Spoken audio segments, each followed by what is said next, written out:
బాబయ్య,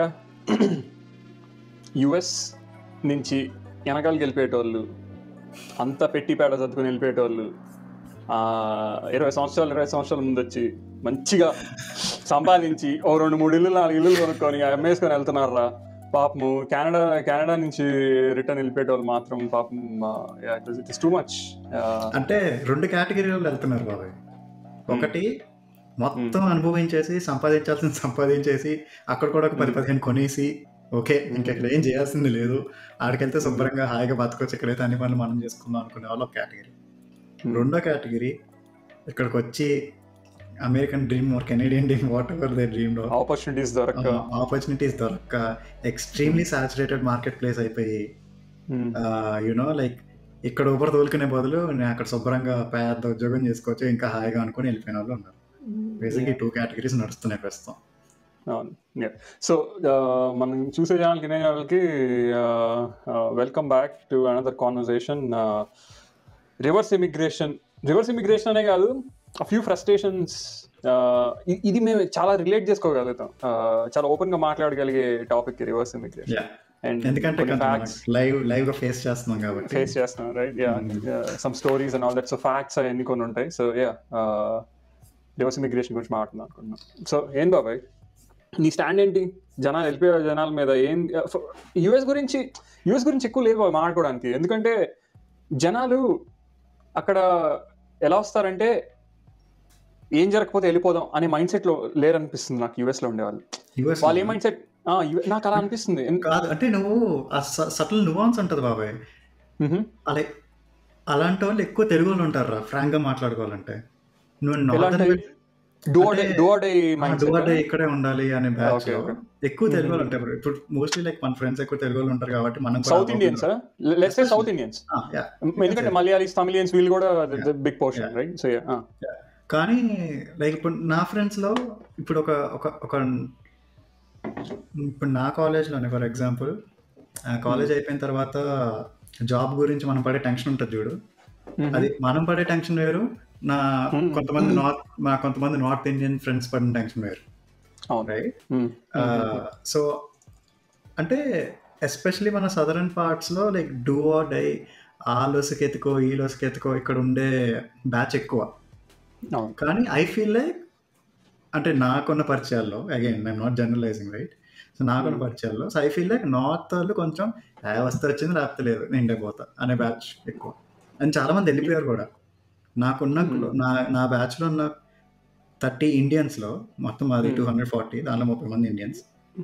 ఇప్పుడు లెక్కేసుకుంటే 9 మందో 11 మెంబర్స్ ఉన్నారు అంతే, మిగతా అందరూ వెనక్కి వెళ్ళిపోయారు. ఓకే బాబాయ్, మనసిప్పి కొద్ది తర్వాత మాట్లాడుకుందాం. But let's talk a few numbers that I came to know. Interesting numbers అంటే బోర్ కొట్టే నెంబర్లు కాదు, ప్రాబ్లీ కెనడాలో ఉండే వాళ్ళకి కొద్దిగా షాకింగ్ ఉండే నెంబర్స్ విచ్ నాకు అనిపించింది. And also facts. బాబాయ్ కెనేడియన్ ఐఆర్సిసి ఇమిగ్రేషన్ వెబ్సైట్లోనే కొన్ని నీట్గా లిస్ట్ చేస్తున్నాయండి ఎందుకు మేము ఇంత ప్రో ఇమిగ్రేషన్ ఉన్నాము అని. దాంట్లో కొన్ని 2001 నుంచి there is a graph where ఇక్కడ నుంచి నేను కొద్దిగా ఎక్కువ మాట్లాడుతుంటాను, ఒక అట్లీస్ట్ ఇంకో 3 minutes బికాస్ అవి చెప్తా ఉండాలి కదా. సో 2001 నుంచి there is a graph where it shows there is a constant immigration inwards to the country which is around somewhere between 150,000 to 250,000 or 300,000. ఒక కొద్దిగా స్టాండర్డ్ గ్రాఫ్ ఉంది. 2022లో it shot up to 1 million which is almost 2.7 times or 3 times. Right. అంటే 3 లక్షల నుంచి 10 లక్షలకి వెళ్ళింది. Probably India నుంచి చూసే వాళ్ళకి పెద్ద నెంబర్ అలా అనిపించకపోవచ్చు, కానీ ఇక్కడ 1 million ఒక ఇయర్ లో is a big thing right. ఇక్కడ 33 million లో 1 million అంటే it's a very big chunk. So 1 year లో 2% ఆఫ్ ద పాపులేషన్ పెరిగింది రైట్. ఇంకోటి బాబాయ్, ఆ లిస్ట్ లో they mention that one of the reasons why we are such pro immigration is we have an aging population and we have to pay social insurance to them. So in order to pay that we need taxpayers money. అంటే అంత clear గా చెప్పలేదు నేను, I'm just starting it in a make sense way. So we have to pay them social insurance money. So అది ఎక్కడి నుంచి వస్తుంది? Government pockets నుంచి, గవర్నమెంట్ దగ్గర డబ్బులు లేవు, ట్యాక్స్ పేయర్స్ నుంచి తీసుకురావాలి. సో 2022లో అంటే they spend $60 billion on just social insurance. $60 billion. So అందుకు ఇంత ప్రో ఇమిగ్రేషన్. ఇప్పుడు 15% ఉందంట బాబాయ్ మన పాపులేషన్లో, కెనడియన్ పాపులేషన్లో 15% ఆఫ్ జనాలకి సోషల్ ఇన్సూరెన్స్ వెళ్తుందంట. బై 2029 అది 30% అవుతుందంట. Just imagine how much more immigrants these people would need in order to, pay or sustain or whatnot, right? ఇదివరకు ఒక రిటైర్డ్ పర్సన్కో, ఒక సోషల్ ఇన్సూరెన్స్ వస్తున్న పర్సన్కి 6 మంది ట్యాక్స్ పేయర్లు ఉండేవాళ్ళంట బాబాయ్. ఇప్పుడు అది 3కి తగ్గిందంట, ఆల్మోస్ట్ హాఫ్కి తగ్గింది, రైట్? అదొకటి. అండ్ ఇక్కడ local, I'm not generalizing white skin idi adi ani, because there are people who migrated way before and they have kids and everything. So Canadian citizens ani mention chedam anukunna, Canadian citizens ki in order for them to afford school, they need immigrants money, they need money from elsewhere so that they can keep ante ikkada fees chaala takku. For example babai, university fees 1 year కి ఇక్కడ చదివే local citizens కి, kids who are Canadian citizens కి anywhere between 6,000 to 8,000 పడితే, immigrants కి 60,000 to 65,000, 10 times ఎక్కువ పడుతుందండి. Yeah exactly, yeah మన ఇద్దరు, యా వి పెయిడ్. సో అది one of the reasons. I don't think that's in the website, but from elsewhere I got this. Just in money రూపంగా, tuition fees రూపంగా ఒక ఇయర్కి ఒక nation, India as a country నుంచి వచ్చే students they bring in $2 billion అంట. Overall immigration and student business, what ever they spend money and all that, అది $22 billion a year. Okay, that's more than timber, auto parts and వీళ్ళ Canadian export ఏదైతే ఉంటుందో, the major export, అవన్నీ కలిపినాగా అంత ఉండదంట. $22 billion business అంటే. So అది, so ఈ ఇంత ప్రో ఇమిగ్రేషన్ ఎందుకు అనేది రీజన్. సో ఈ కంట్రీ సస్టైన్ అవడానికి they need immigrants, they don't have another choice. So problem ఏంటంటే, ఇప్పుడు ఇమిగ్రెంట్స్ వస్తున్నారు, దట్స్ ఓకే, అంటే I understand why you want immigrants, కానీ దానికి తగ్గట్టు ఎకనామిక్ యాక్టివిటీ ఉండాలి కదా బాబాయ్.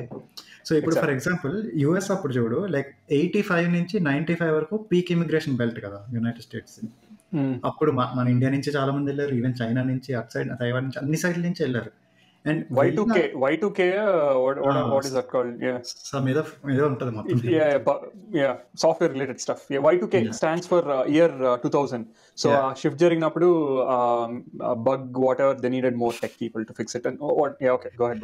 Yeah, so basically ఆ టైంలో లైక్ సిగ్నిఫికెంట్ ఇమిగ్రేషన్ అయినప్పుడు వాళ్ళు ఏం చేశారంటే, ఈ వచ్చిన వాళ్ళందరూ ఎయిడ్ తీసుకుని లైక్ ఇండస్ట్రీలో కాంపిటీషన్ పెంచారు. They gave lot of incentives for people to like for companies to do lot of business, different like income tax rebates వల్ల కానీ, లేదంటే అంటే ఓవరాల్ ఒక బిజినెస్కి సరిపడా ఎన్వైరన్మెంట్ క్రియేట్ చేశారు బాబాయ్.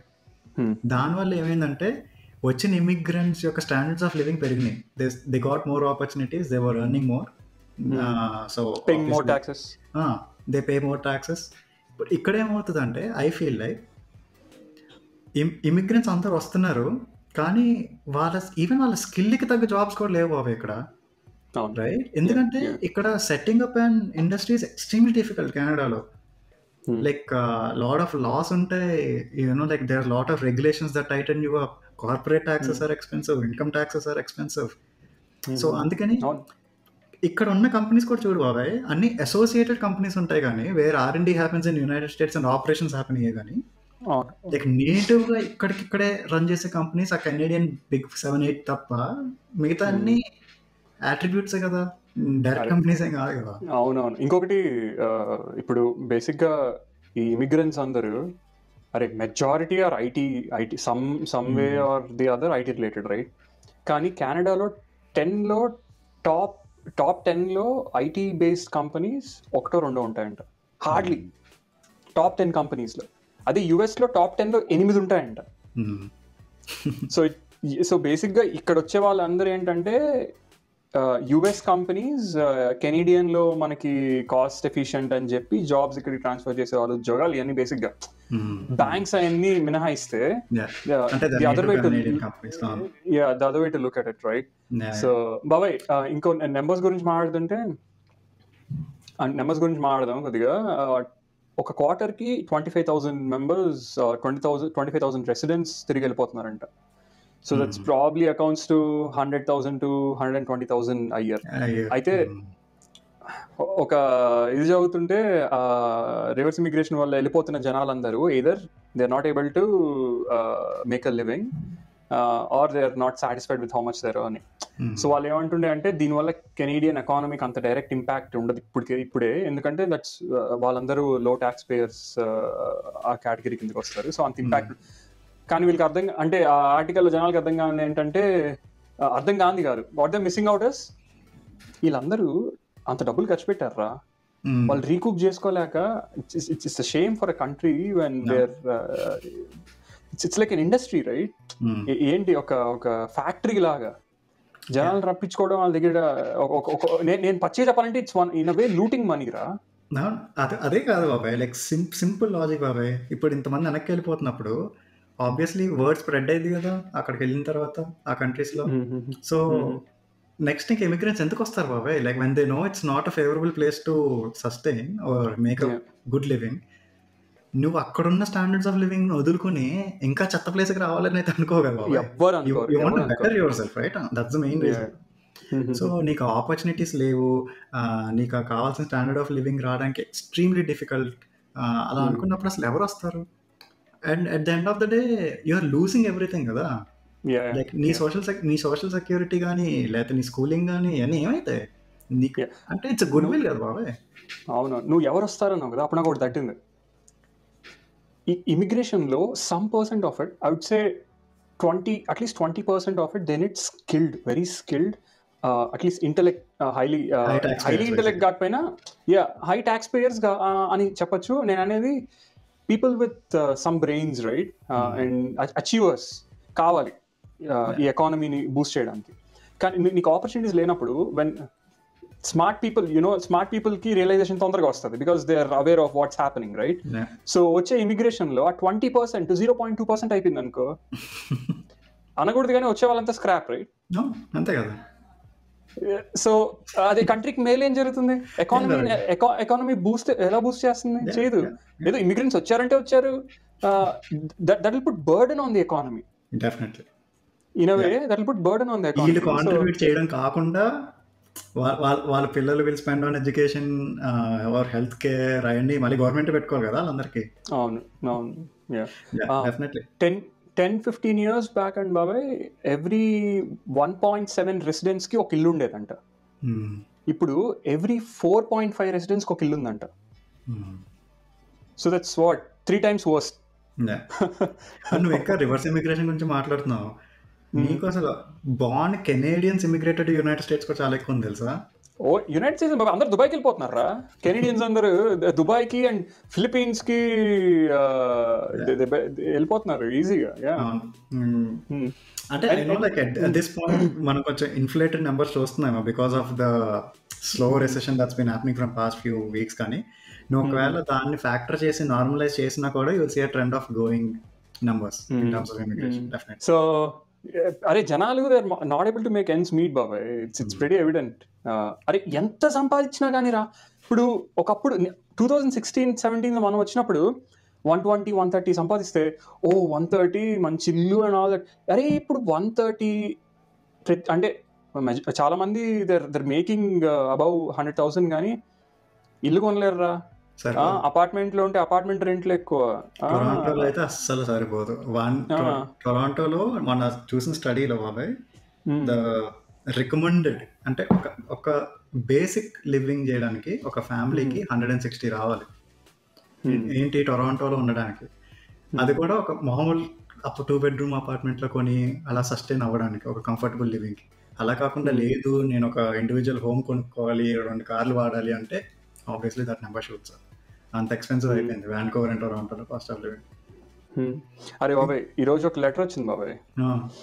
ప్రాపర్టీ ట్యాక్స్ మాది సంవత్సరానికి ఇంకో 350 పెంచారంట. అబ్బో, అంటే ఇయర్కి 350 ఆ నెంబర్ పెద్దగా అనిపించదు కానీ ఒక సంవత్సరానికి. కానీ అసలు నాకు కాలిందిరా పేయింగ్ హై ట్యాక్సెస్. అన్ని జోబులోంచి పోయే తప్ప జోబులోకి వచ్చేవి ఏం కనిపించలేదు. పోనా 350కి సరిపడా ఎక్స్ట్రా ఇస్తున్నారు అంటే ఏం లేదు కదా బాబు, అన్ని సేమే కదా.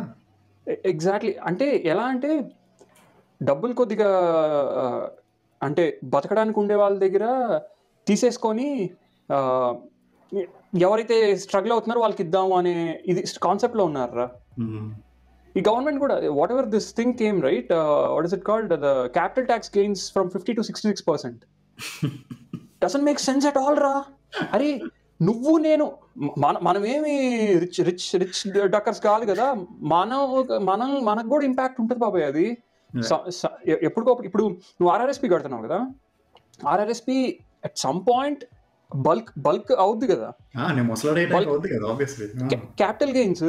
నువ్వు ఇల్లు కొంటావు కదా, ఇల్లు నువ్వు అమ్ముతావు కదా, లాంగ్ హోల్డ్ చేసుకొని స్ట్రాటజీ లాంగ్ హోల్డ్ చేసుకొని అమ్ముతావు కదా, అమ్మినప్పుడు అప్పుడు క్యాపిటల్ గెయిన్స్ కదా.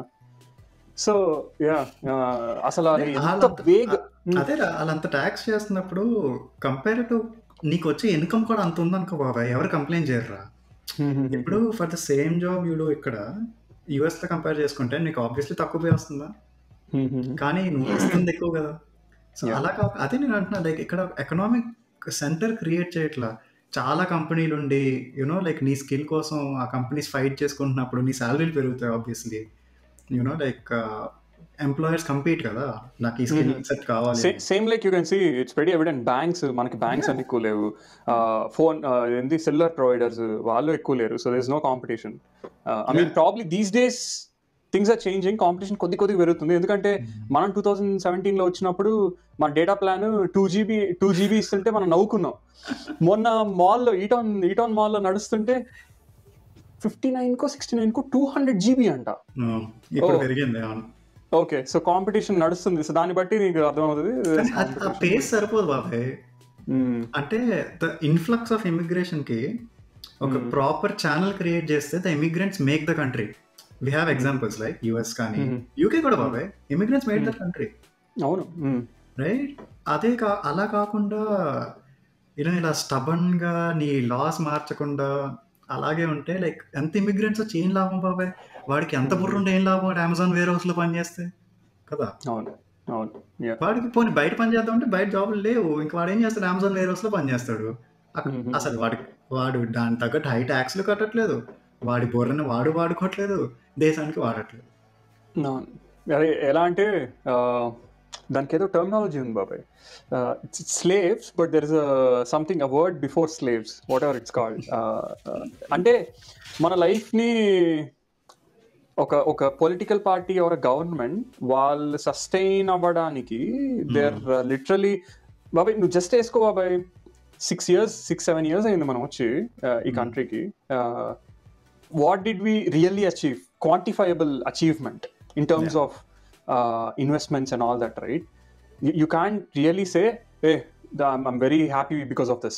A quantifiable achievement in terms of అంటే career wise okay, నేను అనేది మనీ అండ్ గ్రోత్ ఆ రకంగా.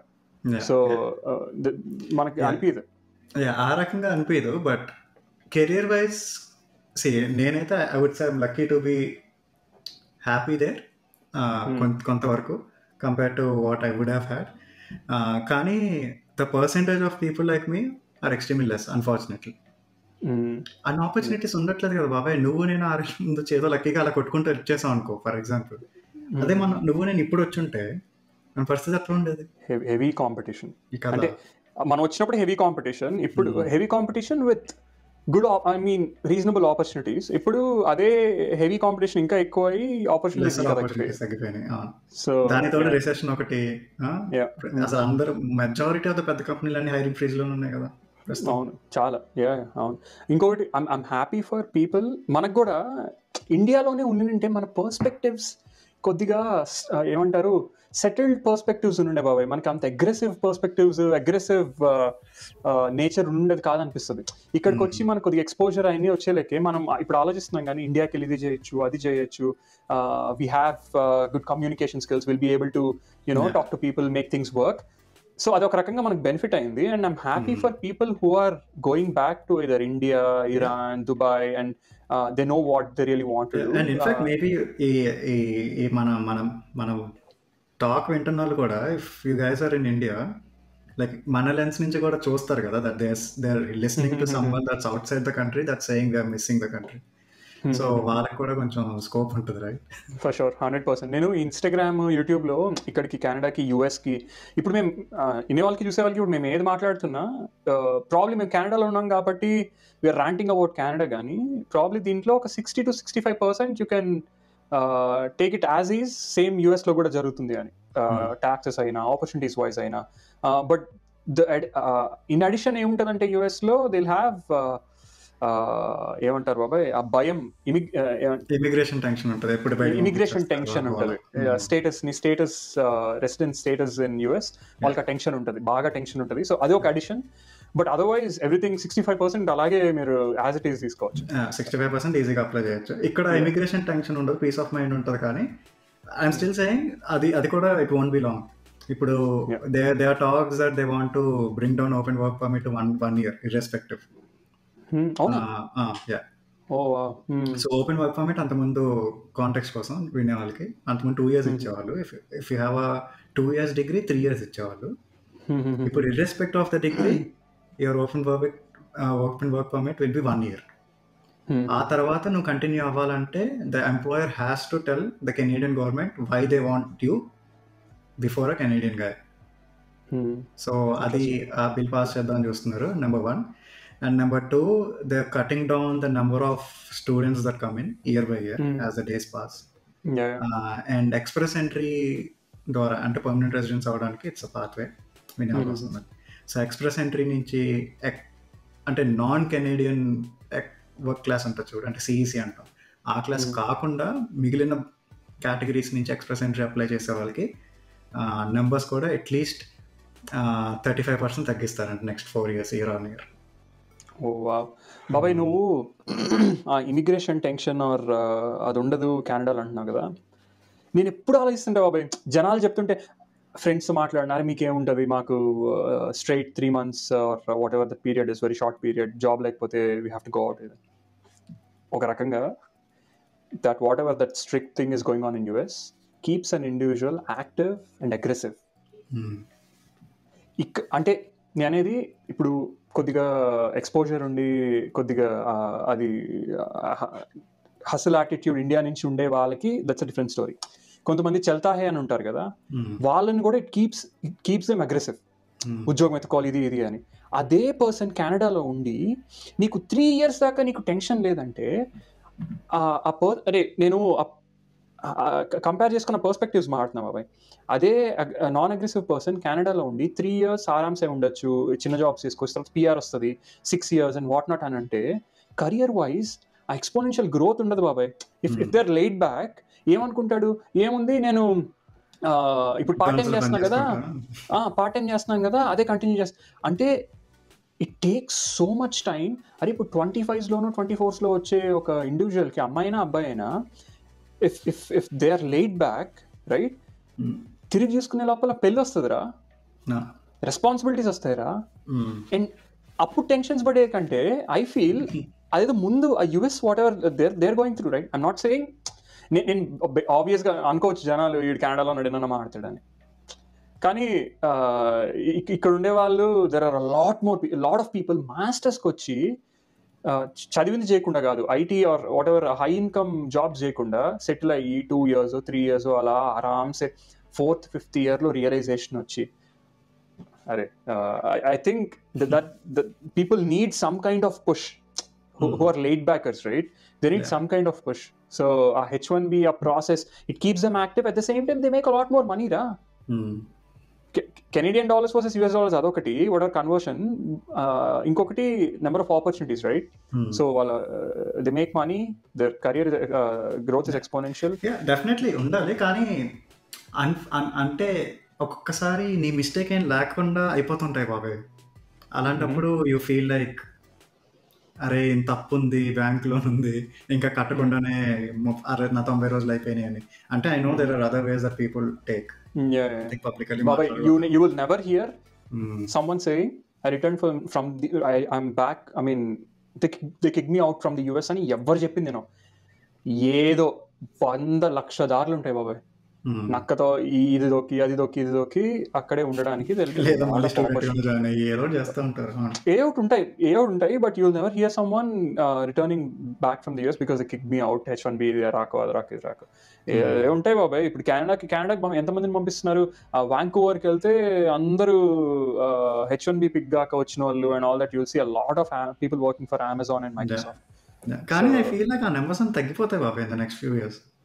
అవునా? ఓ ఎందుకు? ఏమో like from the discussions that I'm seeing న్యూస్లో ఏమో I feel like plus government మారుతుంది definitely. I feel like again this my personal opinion, I feel like government కూడా మారుతుంది and then so I think they will cut down on lot of these things. Next 5-6 years లో I think you will see lot of change. That's what I feel personally. నేను కూడా personally I wish the government has, I mean I feel the government should change. అరే కానీ అదొక్కటే చేస్తే సరిపోదురా, ఇది కూడా చేయాలి. Economic activity, internal growth, they have to give more incentives to corporates so that they come set up. Once they set up, you'll start getting jobs. అప్పుడు they contribute back more. So ఇవన్నీ కూడా చేయాలి. ఆ తోక ఒకటే cut చేస్తా అంటే supply పోయిద్ది, అప్పుడు ఎవరు రాదు అసలు. అవునవును, అది చేసి ఇది కూడా చేయాలి. అవును, I'm sure కొద్దిగా నేను అనుకోవడం, I hope I'm very hopeful కొద్ది గవర్నమెంట్ మారితే there will be some change. Things if it turns to be verse, it is what it is. We can't do much. But I think they'll balance it out, కానీ it shouldn't be too late or too laggy. Immigration మీద మాత్రం I think వాళ్ళ liberals, Canada liberals are more pro towards immigration, right? Conservatives probably all against kaadu gaani, but at least controlled immigration. అరే ఈ 2022లో ఈ 1 million immigrants వల్ల infrastructure ఎంత hit దెబ్బతినింది బాబాయ్, right? There was a big hit to the infrastructure as well. Hospital, అరే ఒంటారియోలో ఒకటే దే నీడ్ 60,000 మోర్ డాక్టర్స్ అంటారా, and they need 5,000 more beds anta. So infrastructure lekunda baba, ipudu Canada as a country service based, right? Completely service based. Infrastructure lekunda service based, ipudu oka hospital unte kada baba, dantlo oka 100 mandi డాక్టర్లు, 200 మంది నర్సులు, cleaners ఇవన్నీ ఉంటారు. So hospital లేకుండా, infrastructure లేకుండా జనాలు రమ్మనేసి competition create చేయడం and జనాలు మళ్ళీ తిరిగి పంపించేయడం తప్పితే ఏం. అన్ఫార్చునేట్ థింగ్ ఏంటంటే కంపెనీస్ మధ్యన కాంపిటీషన్ క్రియేట్ చేస్తే అది జనానికి మంచిది. వీళ్ళేం చేస్తున్నారు, జనాల మధ్యన కాంపిటీషన్ క్రియేట్ చేస్తున్నారు. ఒక కంపెనీ ఉండేసరికి ఆ కంపెనీకి వెళ్ళడానికి అందరు జనాలు కొట్టుకుని వెళ్తున్నారు. అలా కాకుండా కంపెనీస్ మధ్యన కాంపిటీషన్ క్రియేట్ చేస్తే ఎక్కువ జాబ్లు వస్తాయి. Not a healthy environment. నాకు తెలియదు బాబాయ్, మొన్న ఒక అన్నతో మాట్లాడుతూ, చిన్ని అన్న ఫ్యామిలీ ఫ్రెండ్ అన్నతో మాట్లాడుతూ, నార్త్స్ట్రామ్ తెలుసు కదా, కెనడా నుంచి వెళ్ళిపోయిందంటారా వచ్చి 2023లో వచ్చి మీ గవర్నమెంట్ మాకు అవ్వట్లేదు అని చెప్పి వెళ్ళిపోయారంట వాళ్ళు. ఆల్మోస్ట్ సిక్స్ లొకేషన్స్ ఎత్తేసారంటారా వచ్చిన 2 years. అంటే taxes wise and all that business. ఏంది నార్త్స్ట్రామ్ యాజ్ బిజినెస్ వర్కౌట్ అవ్వలేదు వాళ్ళ కెనడాలో? లేదు కదా, గవర్నమెంట్ ఇష్యూస్ కాదు. వరుసగా లాస్ట్ 5 years నుంచి లాస్ లో పోస్ట్ చేసిండ్రా కెనడాలో. ఓకే, సో బిజినెస్ నడవలేదా? Okay, sole business reason. Government లో కూడా ఉంటుంటుంది ఆబ్వియస్లీ. మరి ఒక నార్త్స్ట్రామ్ లాంటి కంపెనీ వెళ్ళిపోయిందంటే గ్యారంటీ అది గవర్నమెంట్ ఇంపాక్ట్ కూడా బాబాయ్. సో వాళ్ళ బిజినెస్ ప్రాసెసెస్, వాళ్ళ ఆపరేషన్స్ లో ఎన్ని లొసుకులు ఉన్నా, at the end of the day it's an expensive place to shop at, right? So అలాంటి చోట్ల అడుగుంటాడు, బాగా సంపాదించాడు కొంటాడు. బాగా సంపాదించాలంటే అగైన్ జాబ్స్ క్రియేట్ చేయాలి, రైట్? అగైన్ ఎక్కడ చూసినా తిరిగి ఇండైరెక్ట్ గా అక్కడికే వస్తుంది ఇంపాక్ట్. సో రివర్స్ ఇమిగ్రేషన్ కొద్దిగా ర్యాంట్ అయింది. సో మా కష్టాలు అని చెప్పుకోవాలి, కానీ ఫ్రస్ట్రేషన్స్ అంటే we are thankful at the same time కానీ, but we are just talking about what could have been better or what should be done better. అరే నేను ఈ గవర్నమెంట్ అఫీషియల్స్ ఇమిగ్రేషన్ వాటి గురించి అంతా మీడియాలో మాట్లాడుతుంటే వినేటప్పుడు వాళ్ళు చాలా వేగ్రా, ఎంత వేగో. నాకు తెలిసి అన్ని గవర్నమెంట్స్ అంతే అనుకుంటారా, ఆ details insights of what's going on the ground అనేది చాలా తక్కువ గవర్నమెంట్స్కి అవగాహన ఉంటుంది బాబాయ్. అన్ని I think they'll just go by numbers are చాలా వేగ్ స్టఫ్ అనిపించింది. వాళ్ళు మాట్లాడేది కూడా రిలేట్ చేసుకోలేకపోయాను నేను. చాలా వేగ్గా పైన మాట్లాడుకుంటూ వెళ్ళారు. మీ లోకల్ ఎంపీకి లెటర్ రాయ్. నాగొద్రా, ఐ నో. అదే మన లెటర్ రాస్తే ఇస్తారులే, బట్ అదే మన లాంటి వాళ్ళకి ఒక ఇదిరా, we know are ways to dodge to avoid all these, right? So I don't want to get into that. Anyways, మా నైబర్ ఇక్కడ ఫార్మ్ ల్యాండ్ ఒక 700 acres గవర్నమెంట్ ప్రొక్యూర్ చేసిందని చెప్పి say no to farm land, say no to farmers, say no to expropriation అని boards ఉంటాయి కదా, అది మా నైబర్ తెచ్చిచ్చాడు. ఆలోచించా ఏం చేద్దాం, ఆ బోర్డు పెట్టాలా, పెడితే అరే కాదురా ఇదే స్ట్రీట్ లో ఆ డెవలప్మెంట్ కోరుకునే వాళ్ళు కూడా ఉంటారు కదా, దాంట్లో నేను ఒకడిని ఫర్ వేరియస్ రీజన్స్. ఇదే స్ట్రీట్ లో అంటే ఇంకొకటి, ఇదే స్ట్రీట్ లో ఆ జనరేషనల్ చూసిన వాళ్ళు కూడా ఉంటారు. ఫార్మ్ ల్యాండ్ మనకి ఇండియాలో అలా జరిగితే మన తాతల దగ్గర నుంచి వచ్చిన పొలాలు వాట్ ఎవర్ 100 years నుంచి సెంటిమెంటల్ గా ఉండి, లేకపోతే మనకి అటాచ్మెంట్ ఉండి పోయినా మనం అలాగే ఫీల్ అవుతాం. అలాంటి వాళ్ళు కూడా ఉంటారు ఇదే స్ట్రీట్ లో. సో ఆలోచించా, ఇప్పుడు దాకా పెట్టలేదు కదా, ఓకే చిన్నగా దాచి పెడతాం అని చెప్పి గరాజ్ లో పెట్టేసి గమ్ముగా అయిపోయా. ఇంకేం చేయలేము, నేనైతే పెట్టలేదు. At the end of the day ఒకరికి మంచి జరుగుతుందంటే ఒకరికి ఏదో ఒకటి అవుతుందని కదా బాబు ఉంటుంది ఎక్కడైనా అంతే. You have to take the delta. All right. So అది మేము మాట్లాడుకోవాలనుకుంది రివర్స్ ఇమిగ్రేషన్ గురించి. హోప్ఫుల్లీ వెనకాలకి వెళ్ళేటోళ్ళు కూడా I'm sure they have allot more in mind. అంత ముందులో కాదు బాబా, ఇండియా వచ్చేస్తున్నారంటే అబ్బా అక్కడ సక్సెస్ఫుల్ అవ్వలేదు అందుకని వచ్చేస్తున్నారని కాదు. ఒక ఇండియా వస్తున్నారంటే it has to be taken in certain way that ఇక్కడ చాలా ఎక్స్పోజర్ తీసుకుని ప్రపంచం గురించి ఇంకా తెలుసుకుని he realized what's possible there and he's going back. And ఇండియాలో కూడా అదే పర్స్పెక్టివ్ ఉందిరా జనాలకి. అంతెందుకురా, జనాలే చెప్తున్నారు ఆడే ఉందిరా ఇక్కడికి వచ్చేయండి and all that, right? Because ఇండియాలో ఉండే వాళ్ళకి they know that India is next big thing in coming years. So ఇక్కడికి వచ్చి చేయండి, అక్కడ చేసేది ఏదో, మాకు దగ్గరగా ఉండండి పేరెంట్స్ నుంచి ఫ్రెండ్స్ నుంచి and all that. But anyways hopefully things work out and జనాలు ఏం చేయాలనుకున్నా, ఎక్కడి నుంచి ఏం చేయాలనుకున్నా, hope they are able to do that, be able to successful. Yeah. All right, so this was pretty much everything that we wanted to talk for this conversation. Thanks inanduku chusinanduku, and we'll catch you on another talk. Thanks for listening. Take care, stay safe. Bye.